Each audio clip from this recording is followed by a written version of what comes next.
Alan Wake 2. Alright, let's start with the baseline. This is 1080p medium DLSS balanced in the forest.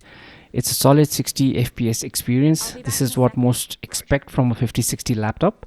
It's safe, it's stable, but honestly, we can push this much harder. So most benchmarks just show you the forest section, but I'll also show you the town section. So let's move into the town section now. High settings, we'll crank it up to high settings with DLSS quality. Usually this is where the budget cards start to choke, but look at the counter, we are still holding 60 FPS perfectly.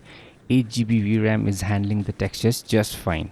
Now here's the real story. We switched to 1440p, DLSS balanced, medium settings, ray tracing on and path tracing on at medium settings. Thanks to FrameGen, look at the frame rate, we are sitting on the low 70s. This is absolutely the sweet spot. Now does the FrameGen add a bit of input lag? Yes it does. How does it feel? It feels like PS5 in quality mode. But for a slow paced horror game like this, it's absolutely worth the trade-off to get that magical lighting, right? Now back way into the forest section, still 1440p, still path trace lighting, but on low settings with DLSS performance and 2x FrameGen, okay?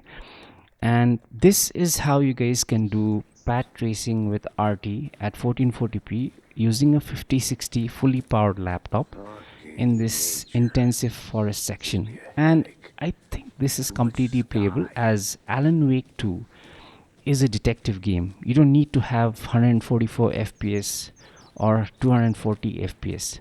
It is good if you do. However, I think 60, 65 to 70 is absolutely fine to play this game, right?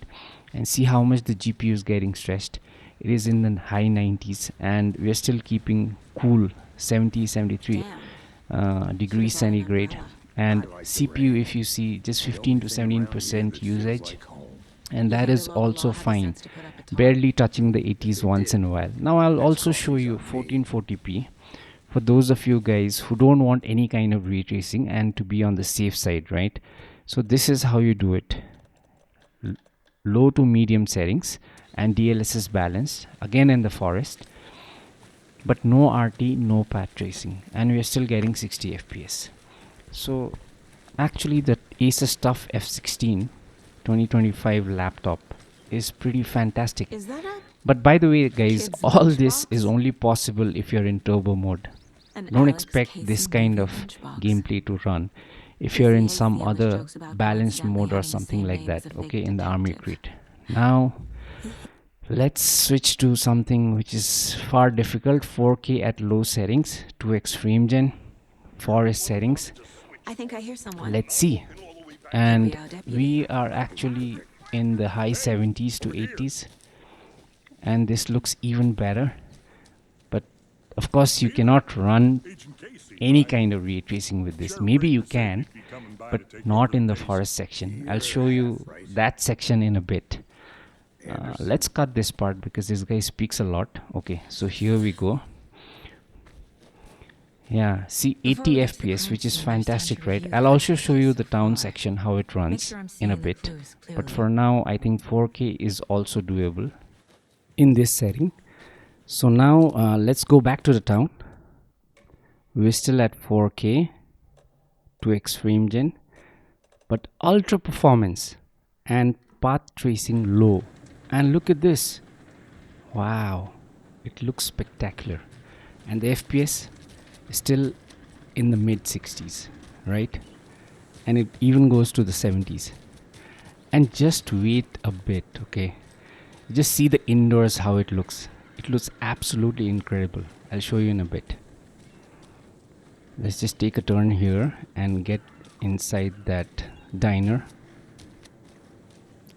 So 90% GPU usage, slightly higher, 97, 98. Frame rates are in the mid 60s, 70 to low 70s is the GPU temps, which is completely fine. Okay, it's dipping to the 50s, and okay, even it went to the 40s once in a while. But just look at this, look at the lighting guys, indoors, absolutely crazy.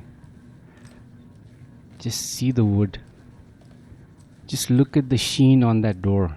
Wow, terrific, right? So that's it, guys. This is the video. If you like what I do, like, share and subscribe to my channel. This is Orkas Gaming Tech. And before you go, choose the settings that you like for your machine, and I'll see you in the next video. Thank you.